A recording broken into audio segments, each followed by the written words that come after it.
lento ekuthiwa umdliwa. Awuyichaza kancane umdliwa. Yabona Gwajo into efika ingikhathaze ukuthi abantu abaningi sebehambile baya kuthina abantu abangabelaphi bendabuko. Once wahamba waya kumuntu wayohlola, wageja ukuhlola kwakho, walungisa into ongesiyo, uyohlupheka into yangunaphakade. Ngathi mina okokuqala uma uzophuma uyohlola kwaMkhulumlaba, bikela ithongo lakho oqala ekhaya, ngiyaphuma ngiya kwaMkhulumlaba. Yiba nento eyodwa phela nawe Gwajo ozoyisho ukuthi ngiyohlolela ukuthi yini mina mangithandana nomuntu sixabane sihlukane njalo. Yini mina ngiphunyelwe isisu njalo. Uma ubike lento kufanele mawufika kwaMkhulumlaba, uMkhulumlaba afika athi wena ngibona mangihlola uthandana nomuntu uyahlukana. Okusho ukuthi ithongo lakho likuphekezele kwaMkhulumlaba ngoba into oyibikile ikhona ufike wayisho. Kodwa uma uyisukela nje endaweni zakho uyothola yonke into ewutwayo ongeke lakusiza ngalutho. Kwakunini umuntu egeza isilwane kodwa namanje asuke. Yini isizathu esidala lokho ke ilokho abathi umdliwa Gwajo. Yini umdliwa? Umdliwa umuntu ovuswa emathuneni ngovuka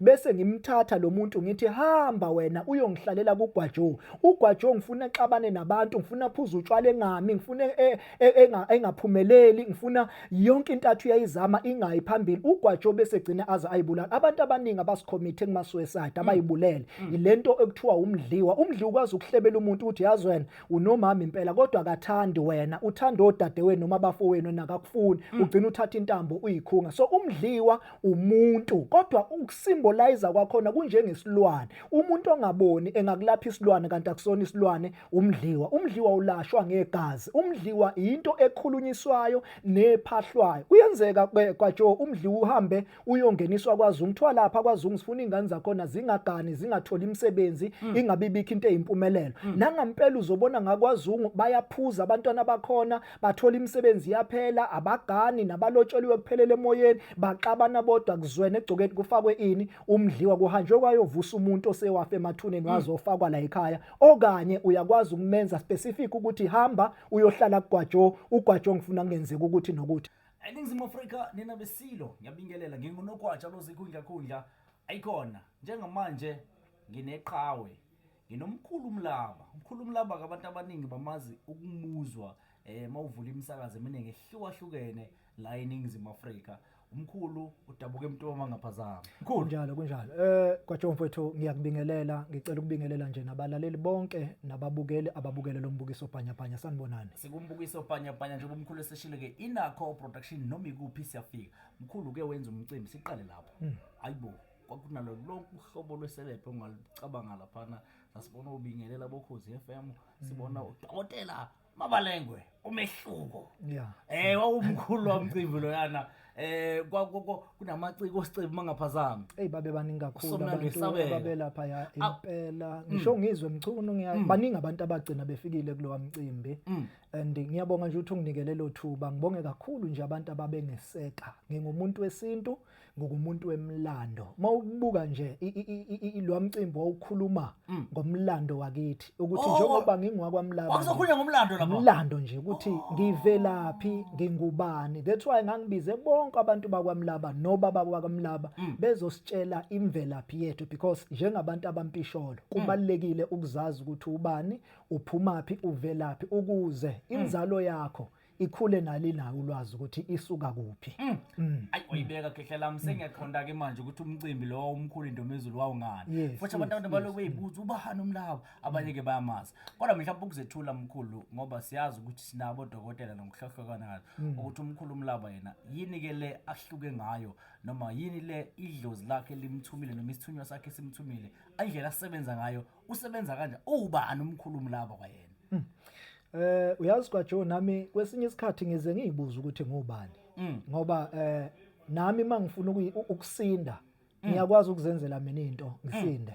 Njengoba nje makuthiwa ngiyagula ngikwazi ukuthandazela amanzi ngiwaphuze ngiwasebenzise ngisinde. So nami ngicine ngingazazi uyithandazele wena amanzi mina myself ngicine ngingazazi ukuthi nami ngubani. Kodwa nje ukutshela abantu umkhulu umlaba uzinze lapha ya endaweni yaseMtubatuba kwaSomkhele. Kodwa ke abantu bayamazi endaweni eziningi koGoli koMpumalanga koThwekwini la kunama office ami khona la engiqhuba khona umsebenzi lo engawuphiwa izithunywa lezi ezingibethe. Umkhulu umlaba ke akusiyo umuntu owathwasayo waphuma wayohlala emzini nomuntu. Kodwa uma uzolandela umuntu owumelaphi wendabuko kubalekile Gwajo ukuthi ufune umnyo inyombo endaweni aphila kuyo nasuka kuyona ukuthi njengoba umlabe ehlolela abantu kangaka, njengoba umlabe esindisa abantu bangaka, njengoba ekhulume kuma radio station ahlukene, ubani usukaphi wathwasaphi ubizo lwakhe lwenzeka kanjani. So ngamanye amazwi ngakithi eMtubatuba uma uthi ubuza umkhulumlaba wonke umuntu uzokutshela, akutshele futhi ukuthi lento yakhe yehla kanjani. Okubhlungu nje ngakutshela khona ukuthi ngolami ubizo angiphumanga ngayo emzini nomuntu ngayothwasa, kodwa abazali bami bahlala emakhandleleni bagonqa bakhanyisa amakhandlela kuthiwa ngifile. Kwaba umlando abantu abaningi abawazi ukuthi umuntu okwakuthiwa umthandazi waseMtubatuba umkhulumlaba ushonile, kwaphuma kuma police station everywhere, kanti lutho ngikhona kodwa uNkulunkulu khona into wayesenginikeza yona. Yiyo ke lengihamba ngayo namanje kuze kushaya isikhathi samanje. Hayi bomkhulu, kanti kwathi umncombo hlehlile. Hawu kakhulu kakhulu imlando yami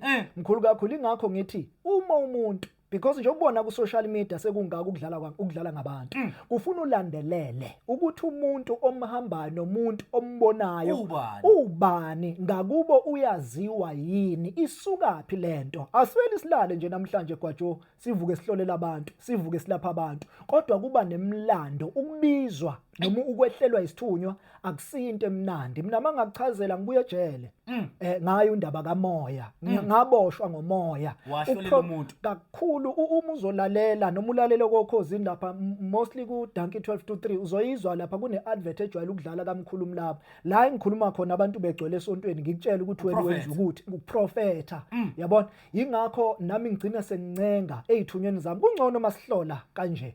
Kodwa inkinga uma sesisesontweni kuyahlubukeka kwajo, amandla asuka sephezulu. Ngiyakutshela nje kwajo ukuthi hey wena musuganga ngobani, iyekela lento oyenzayo, and then umoya oyingcwele bese uyakwazi ungeluleka. Futhi lento iyingozi mangabe usesontweni, ngoba esontweni kuvele kuvuke bese uyikhulumela kakhulu. Esontweni akubambeki, angithi sisuke sisemandleni, sisuke sisemthandazweni, and then lento isuke inamandla ngokuthi uma ungayikhiphi ngazi ukuthi ufuna ukuqulekisa wena, ufuna ukushaya wena, and then ufanele uzuyibhodleke iyihlazi injalo, and then usuphuma ke usiyongena ejele noma usuyohlawula lowo muntu ukuthi usuwonile wakhuluma izinto ongafanele uyikhulume phakathi kwabantu. Yakhumbula ukuthi umkhulu ngibazi kakhulu futhi ebandleni lezayoni la ugijima khona iAmen nje obusho, la esakubona kakhulu futhi ukuthi wawuzona nensizwa engasekho, insizwa inamandla kakhulu, yadume kakhulu kwiAmen nakwiKhalani, ubaba uThulani Manana, nokuyinsizwa engicabanga ukuthi nibambisene kakhulu nazo kwela endaweni kamoya.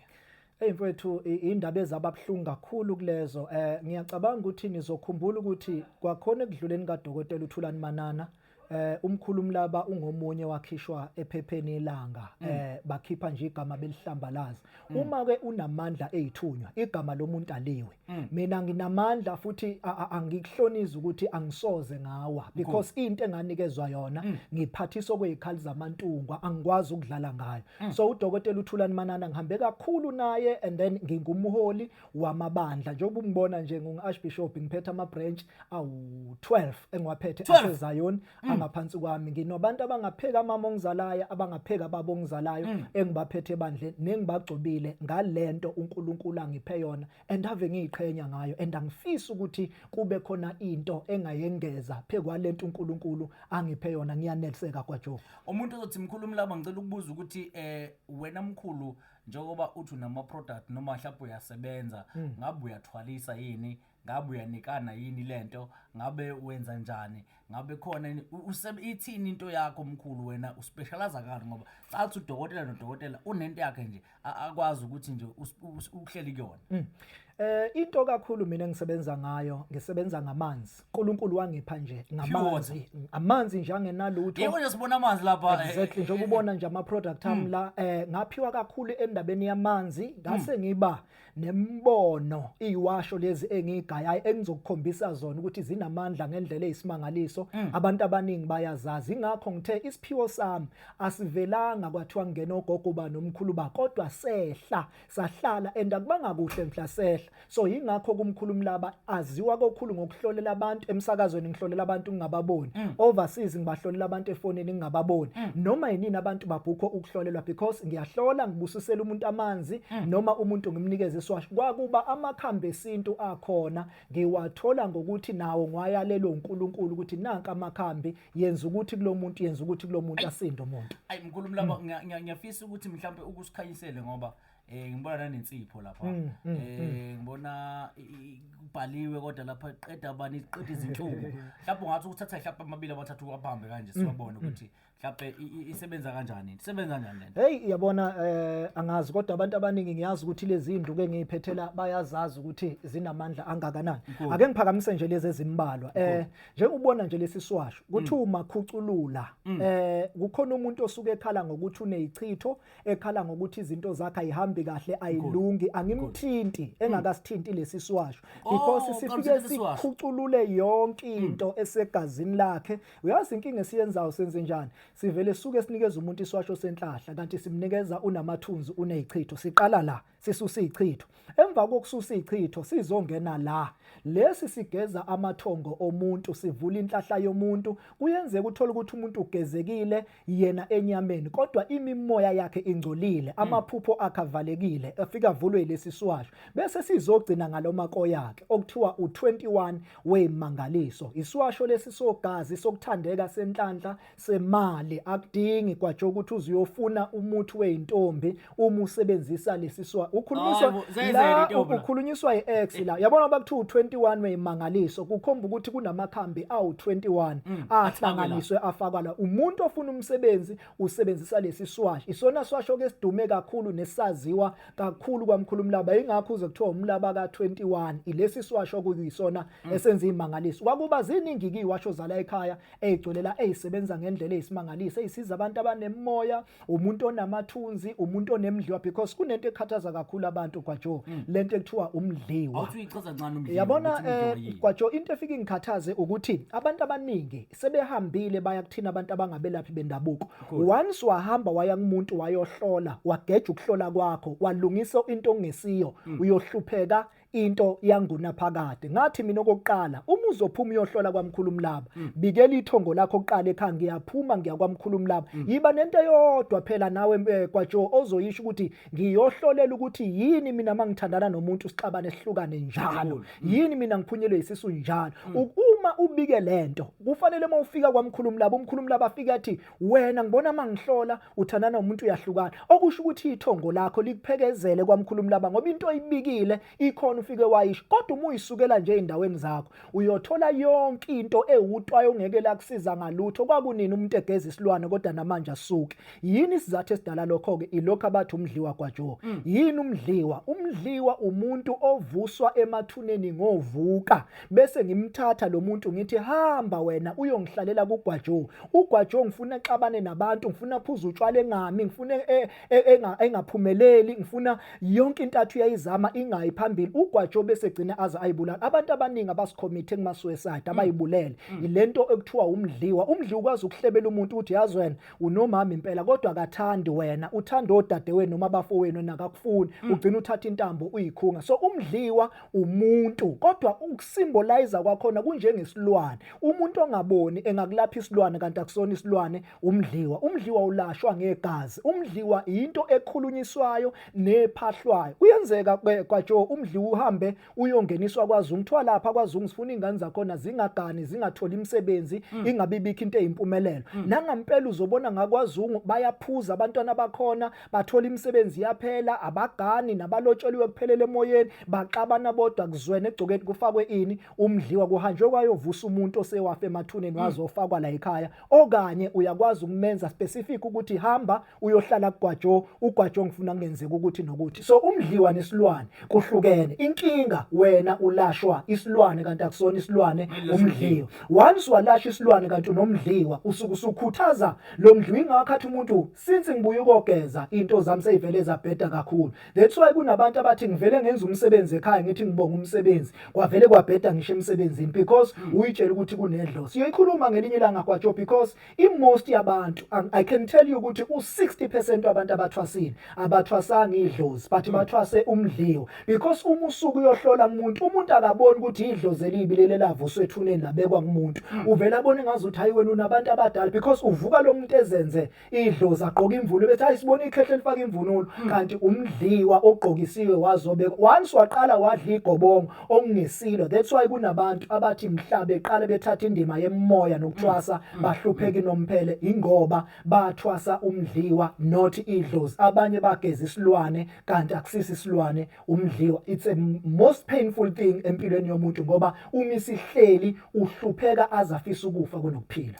Kulubula besihleli naye nakanjani ngenxa yesikhathi mkhulu ngiyafisa ukuthi mhlambe sesidlula noma sesophetha siye endabeni yebhavu siye endabeni yezinto oyiphethe siyazi ukuthi manje sibheke endabeni kaNcibijana sibheke endabeni kaDisemba abantu bayadinga ukuthola izibheshali abantu bayadinga ukusondela beyilungise beyigeza ubungathini namhlanje obungathi kwaJoe angifisa ukuphuma kule interview ngakushilo lokho angifisa ukuphuma kule interview ngingagcizelelile lokho bese sibanikeza inombolo ngasekugcineni. Already ibhavu likamkhulu Mlaba seliqalile. Ibhavu likamkhulu Mlaba liyaqala nje kwakhona kusasa lapha eJimistini mhla ka3 liyobe likhona mhla ka4 ePhola Mall kwaMhlanga liyobe likhona eSoweto ngesonto liyobe likhona bese kuthi la eThekwini lizobe likhona ngomhla ka10 kuwona uOctober and ngoba silenza manje kuzothi futhi makuphela inyanga kaOctober kuqala uNovember ngiphinde ngikhipha amanye ama date la engiyokwenza khona ibhavu lezimangaliso. Ngilenza leli bhavu because ngithanda umama wami ongizalayo uzalwa ngalenyanga kaOctober. That's why njalo ngoOctober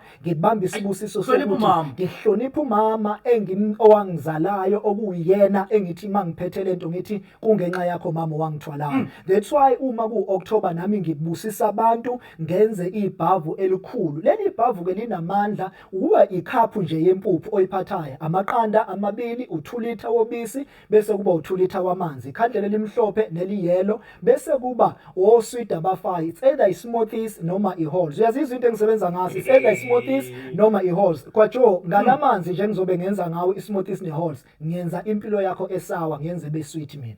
Uzobona ukuthi kwenzakalani mase ngenza leli bhavu engizobe sengilenza. So ngiyaqala kusasa umuntu ofuna ukubhukhela ibhavu akangiWhatsApp mina ezinombolweni zami ngizomsendela ipost ukuthi kuzohamba kanjani endabeni yaleli bhavu bese ubuza kwabanye esebeke balithola leli bhavu already date yakusasa already kuyiweekend abantu angisazi ngizoba layisha kanjani ngendlela sebebaningi vele ngoba ibhavu la kwaMlaba liyaziwa ukuthi lenza muphi umsebenzi noma ngabe kuthi usuzame kangakanani but try ibhavu la kwaMkhulu Mlaba ubone ukuthi into enokhala ngazo. Leli bhavu phela liyawushaya umdliwa leli bhavu liyayishaya ilwane leli bhavu liyayigeza imoya engcolileyo leli bhavu liyawasusa amathunzi kumuntu owaphunyelwa isisu kumuntu ibhavu eliwonke wonke noma ehlanganisa izinto zibe ndawonye bese liyakwazi ukuthi ukusizakala. Kodwa ke umuntu ofuna ukulandelela kwaJoe nazi inombolo kaMkhulu Mlaba ku TikTok ku Facebook na ku YouTube uthi nje Mkhulu Mlaba and then uzoyithola zonke izinto zakwaMkhulu Mlaba. Okwakho nje ukufona noma uWhatsApp ithi inombolo